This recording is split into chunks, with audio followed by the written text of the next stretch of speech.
नमस्कार दर्शक बंधु, जय जगन्नाथ। इंग्रेज मानकर प्राय 200 वर्षर लंबा शासन और गुलामी मुक्त होई 1947 भारत स्वाधीन है।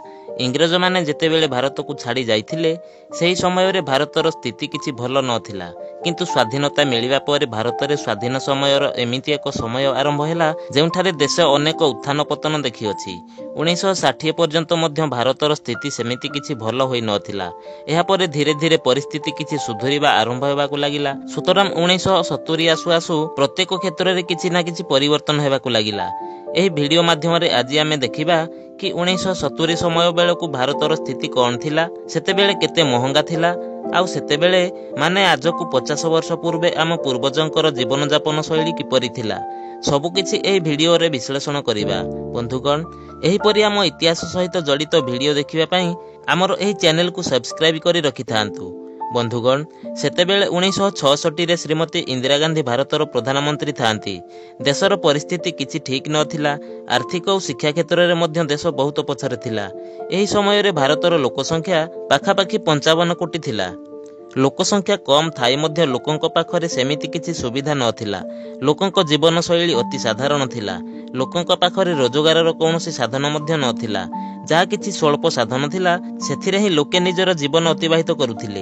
आज को 50 वर्ष पूर्वे बिजुलीर एक बड़ समस्या थिला।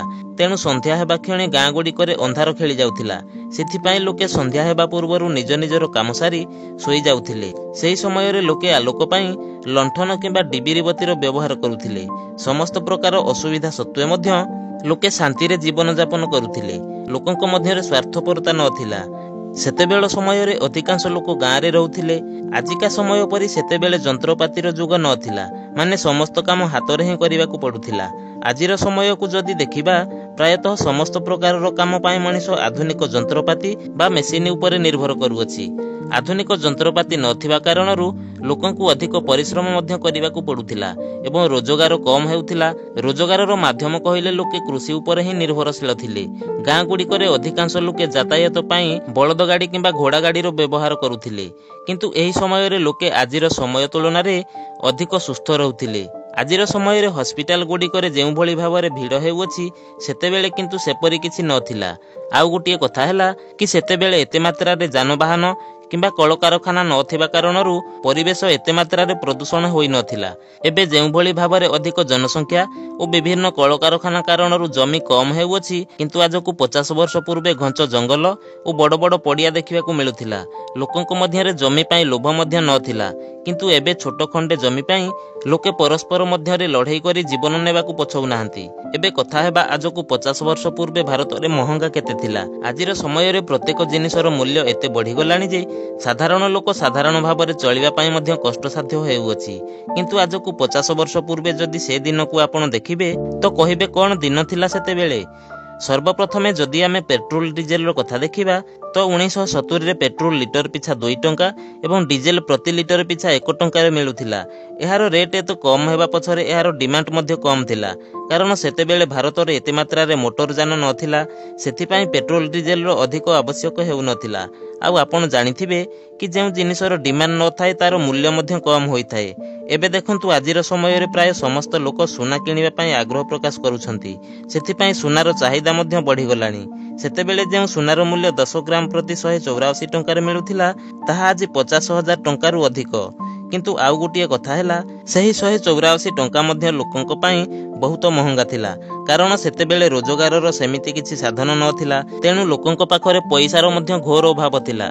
184 टंका जने साधारण लोक गोटिए मासरे उपार्जन करि पारु नथिला। सेथिपाई आपण एहा भाबंतु नाही जे जदि से समय रे मु थांती तो अनेक सोना किनि नै थांती। सेतेबेले टंकार मध्य घोर अभाव थिला।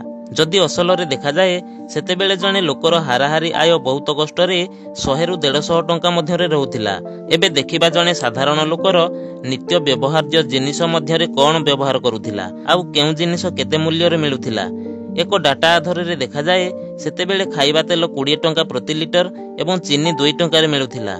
ଅଟାର ମୂଲ୍ୟ କିଲୋଗ୍ରାମ ପ୍ରତି 7 ପଇସାରେ ମିଳୁଥିଲା। କିନ୍ତୁ ବନ୍ଧୁଗଣ, ଏହି ଜିନିଷ ବି ଲୋକଙ୍କୁ ମହଙ୍ଗା ଲାଗୁଥିଲା। ଆଜି ପରି ଟେକ୍ନୋଲୋଜିର ସେତେବେଳେ ନାଁ ମଧ୍ୟ ନଥିଲା।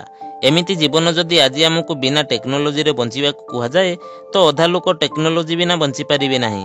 ଆଜିର ସମୟରେ ଲୋକେ ଗୋଟିଏ ମିନିଟ୍ ମଧ୍ୟ ମୋବାଇଲ ଠାରୁ ଦୂରରେ ରହିବାକୁ ପସନ୍ଦ କରୁନାହାନ୍ତି।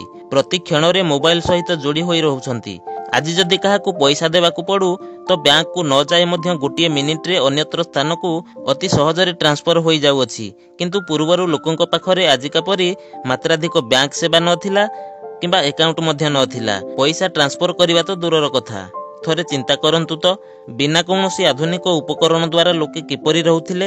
ସେତେବେଳ ସମୟରେ ପଢ଼ିବାରେ ରୁଚି ରଖୁଥିବା ଲୋକ ସେହି ସମୟରେ ଅଧିକ ବହି ପଢ଼ିବାରେ ସମୟ କାଟୁଥିଲେ। କିନ୍ତୁ ଆଜିର ସମୟର ଲୋକ ସୋସିଆଲ ମିଡ଼ିଆ ସହିତ ଜଡ଼ିତ ହୋଇ ରହୁଛନ୍ତି।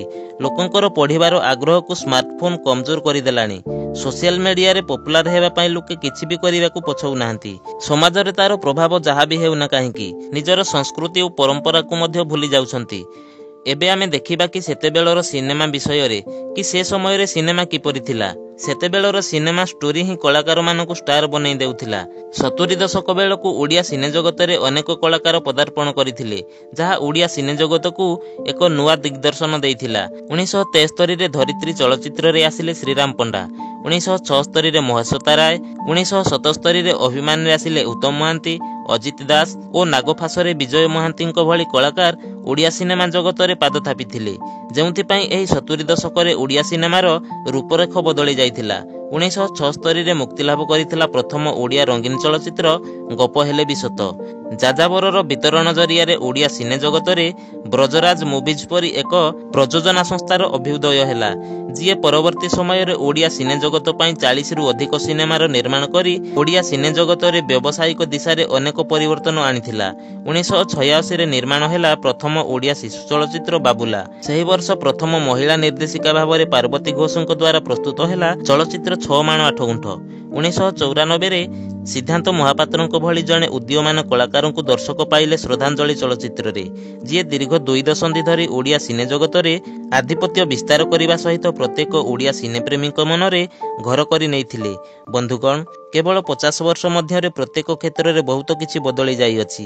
ଏତେ ବଦଳି ଯାଇଅଛି ଯେ ଯଦି ଆଜିର ମଣିଷକୁ 50 ବର୍ଷ ତଳର ସେହି ସମୟରେ ନେଇ ବସାଇଦେବା, ତ ସେ ସେହି ସମୟରେ ବଞ୍ଚିପାରିବ ନାହିଁ। ପୂର୍ବରୁ ଲୋକେ ପ୍ରାକୃତିକ ରୂପରେ ବଞ୍ଚୁଥିଲେ, କିନ୍ତୁ ଆଜି ଲୋକେ ଆଧୁନିକତା ଓ ଯନ୍ତ୍ରପାତି ଉପରେ ଅଧିକ ମାତ୍ରାରେ ନିର୍ଭରଶୀଳ ହେଉଛନ୍ତି।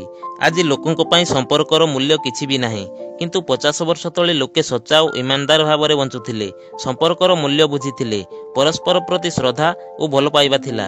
କିନ୍ତୁ ଆଜି ବନ୍ଧୁଗଣ, ଆପଣ 70 ଦଶକର ଜୀବନଯାପନ ଶୈଳୀ କିମ୍ବା ବିଭିନ୍ନ କ୍ଷେତ୍ର ବିଷୟରେ କ'ଣ ଭାବୁଛନ୍ତି? କମେଣ୍ଟ ମାଧ୍ୟମରେ ନିଶ୍ଚିନ୍ତ ଜଣାଇବେ। ଏବଂ ଆଗାମୀ 50 ବର୍ଷରେ ଭାରତ କିପରି ଥିବ? ବନ୍ଧୁଗଣ, ଆଜିର ଭିଡ଼ିଓଟି ଯଦି ଆପଣଙ୍କୁ ଭଲ ଲାଗିଥାଏ, ଗୋଟିଏ ଲାଇକ୍ ଓ ସେୟାର କରନ୍ତୁ ଏବଂ ଆଗକୁ ଏହିପରି ଭିଡ଼ିଓ ଦେଖିବା ପାଇଁ କାହାଣୀ ଆମର ୟୁଟ୍ୟୁବ୍ ଚ୍ୟାନେଲକୁ ସବସ୍କ୍ରାଇବ୍ କରି ଅଲ୍ ନୋଟିଫିକେସନକୁ ଅନ୍ କରିବାକୁ ଜମାରୁ ଭୁଲିବେନି। ଆଜି ପାଇଁ ଏତିକି। ପୁଣି ଦେଖାହେବ ଆଉ ଏକ ନୂଆ ଭିଡ଼ିଓରେ। ଧନ୍ୟବାଦ। ଜୟ ଜଗନ୍ନାଥ।